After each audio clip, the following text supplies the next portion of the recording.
السلام علیکم everyone, welcome to my channel. ہم نے ایک کہانی شروع کی تھی بازار حسن سے حرم کی چوکھٹ تک۔ یہ اس کا تیسرا اور آخری حصہ ہے۔ چلیں شروع کرتے ہیں۔ سلویٰ نے دیکھا کہ حج کی وجہ سے بیشتر مسافروں نے احرام باندھے ہوئے ہیں۔ وہ ان محدود چند مسافروں میں سے تھی جو حج کرنے نہیں جا رہے تھے۔ وہ تو اپنے خاص گاہک سے ملنے اور جدہ شہر میں فسق و فجور کا بازار گرم کرنے جا رہی تھی، جبکہ عازمین حج اپنے رب کریم کے گھر زیارت اور فریضہ حج کی ادائیگی کے لیے سفر کر رہے تھے۔ سلویٰ اگلی سیٹوں پر بیٹھی تو اس کے ارد گرد حج پر جانے والی خواتین تھیں، جنہوں نے حجاب کیا ہوا تھا۔ کچھ دیر تو وہ کرسی کی پشت کی جیب میں رکھے ہوئے میگزین کے ساتھ کھیلتی رہی۔ پھر اس نے کھانا کھایا اور آنکھیں بند کر لیں۔ اس کی آنکھ لگ گئی، نہ جانے وہ کب تک سوتی رہی۔ آنکھ کھلی تو جہاز کا پائلٹ اعلان کر رہا تھا کہ کچھ دیر بعد ہم لوگ میقات سے گزریں گے۔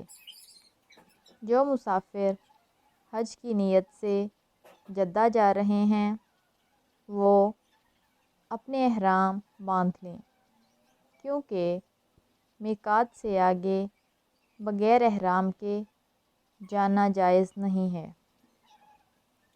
اعلان کے ساتھ ہوائی جہاز کے مسافروں میں ہلچل مچ گئی۔ وہ زور زور سے تلبیہ پکارنے لگے، لبیک لبیک لا شریک لک لبیک، میں حاضر ہوں میرے رب، میں حاضر ہوں، میں حاضر ہوں، تیرا کوئی شریک نہیں، میں حاضر ہوں۔ بلا شبہ ہر تعریف تیرے لیے اور ہر نعمت تیری ہی طرف سے ہے اور تیری ہی بادشاہت ہے، تیرا کوئی شریک نہیں، میں حاضر ہوں۔ لبیک کے ان نعرہائے مستانہ سے جہاز کا ماحول یکسر بدل گیا۔ سلویٰ نے تلبیہ سنا تو اس کے جذبات میں بھی ہلچل مچ گئی۔ میں کہاں جا رہی ہوں، کس جگہ اور کیوں جا رہی ہوں؟ اور یہ لوگ کہاں جا رہے ہیں، کیا کہہ رہے ہیں، کس شوق و ذوق سے جا رہے ہیں؟ یہ سوچ کر ایک انجانی قوت نے اسے سیٹ سے اٹھنے پر مجبور کر دیا۔ وہ تو 16 سنگھار کر کے آئی تھی۔ اس نے قریب بیٹھی ہوئی خاتون سے کہا، تمہارے پاس کوئی فالتو کپڑے ہیں؟ اس نے حیرت سے دیکھا اور پھر اسے فالتو کپڑوں کا ایک جوڑا تھما دیا۔ اب اس کا رخ واش روم کی طرف تھا۔ اس نے میک اپ اتارا، کپڑے تبدیل کر کے اپنی سیٹ پر آئی تو ایک خاتون نے اسے سفید مراکشی جلباب اور ٹوپی دے دی۔ اس نے اسے پہن لیا، میقات آئی اور گزر گئی۔ اب سلویٰ ایک نئے روپ میں تھی۔ جہاز جدہ ایئرپورٹ پر اترا تو آواز آئی، سیدہ سلویٰ سے گزارش ہے کہ وہ آگے آگے جائے۔ اس کے ساتھ VIP سلوک ہوا اور اسے خاص پروٹوکول دیا گیا، کیونکہ اس کا گاہک کوئی بہت ہی امیر کبیر شخص تھا، جس نے پہلے سے یہ انتظام کرا رکھا تھا۔ ہوائی جہاز سے سب سے پہلے اترنے والی سلویٰ ہی تھی۔ نیچے اتری، امیگریشن اور کسٹم سے فارغ ہوئی تو خوبصورت قیمتی گاڑی اس کے استقبال کے لیے موجود تھی۔ گاڑی میں بیٹھی تو گاڑی کا رخ ہوٹل کی طرف تھا۔ اس کا کمرہ پہلے سے بک تھا۔ کمرے میں گئی تو وہ بیڈ پر لیٹ گئی۔ لمبے سفر کی وجہ سے اسے آرام کی ضرورت تھی۔ وہ فوراً سو گئی۔ اس نے ایک خواب دیکھا کہ ایک شخص اپنے دائیں ہاتھ میں فانوس لیے کھڑا ہے۔ فانوس سے نور بکھر رہا ہے۔ نور سے دور دور تک روشنی پھیلی ہوئی ہے۔ اس شخص کے بائیں ہاتھ میں آگ کا شعلہ ہے، جس سے اس کے جسم کے ایک ایک حصے کو جلایا جا رہا ہے۔ سلویٰ ہڑبڑا کر اٹھ بیٹھی۔ اسے بڑا ڈر لگ رہا تھا۔ خواب بڑا واضح تھا۔ اس کے سامنے دونوں راستے تھے، خیر اور شر کا راستہ، ایک ہدایت کا اور دوسرا ظلمت کا راستہ ہے۔ اس نے آنکھیں بند کر کے اپنی سابقہ زندگی پر غور کیا۔ اسے اپنے آپ سے گھن آئی۔ اس نے سوچا، غور کیا اور ایک عجیب فیصلہ کیا۔